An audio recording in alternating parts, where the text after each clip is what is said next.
غلو اللحمة والبيض والفراخ خلى الناس تدور على مصادر تانية للبروتينات زي العدس والفول والبروتينات النباتية.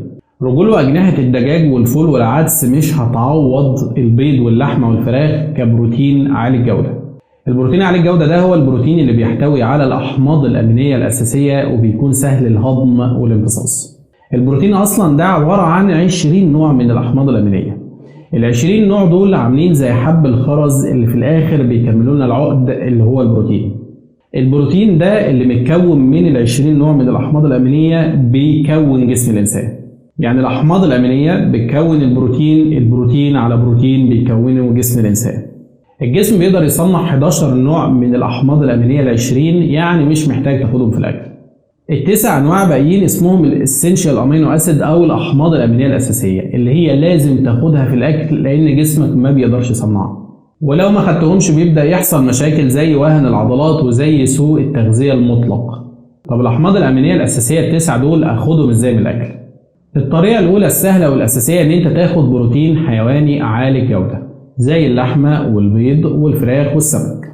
طب الأيام زي الأيام اللي احنا فيها دي مفيش لحمة مفيش بيض مفيش فراخ مفيش سمك، نتصرف إزاي؟ وصارت الكتب والمقالات الطبية اتكلمت على 5 نقط لو طبقتهم هتحمي نفسك من نقص البروتين.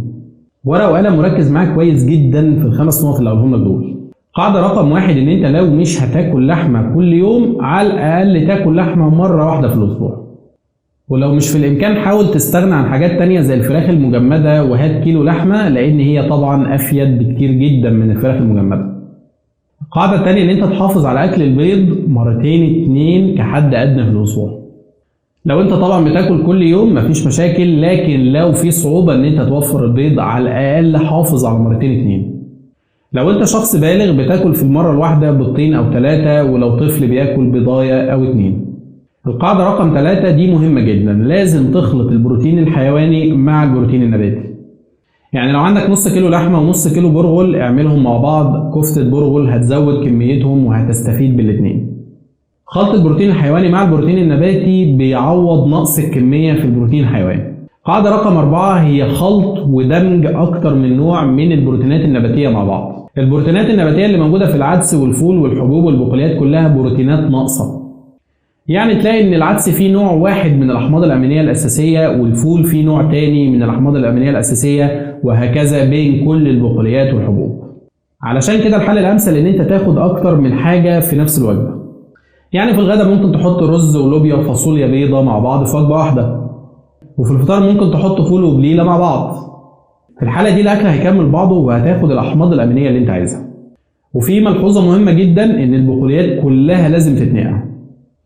الفول بالذات لازم يتنقع 12 ساعة عشان نتخلص من السموم اللي فيه وعشان البروتين اللي فيه يبقى جاهز على الهضم بشكل كويس. ومش الفول بس اللي بيتنقع، كل الحبوب والبقوليات بتتنقع في مدة تتراوح ما بين 2 ل4 ساعات. القاعدة رقم 5 بلاش تبوظ جهازك الهضمي. بلاش شيبسي، بلاش بيبسي، بلاش اندومي، بلاش حلويات، بلاش مشروبات غازية، بلاش أكل جاهز، بلاش بيتزا، بلاش كريبات، وبلاش كل العك اللي ممكن يبوظ لك الهضم والامتصاص عندك وما تعرفش تستفيد لا بأكل صحي ولا بأكل غير صحي.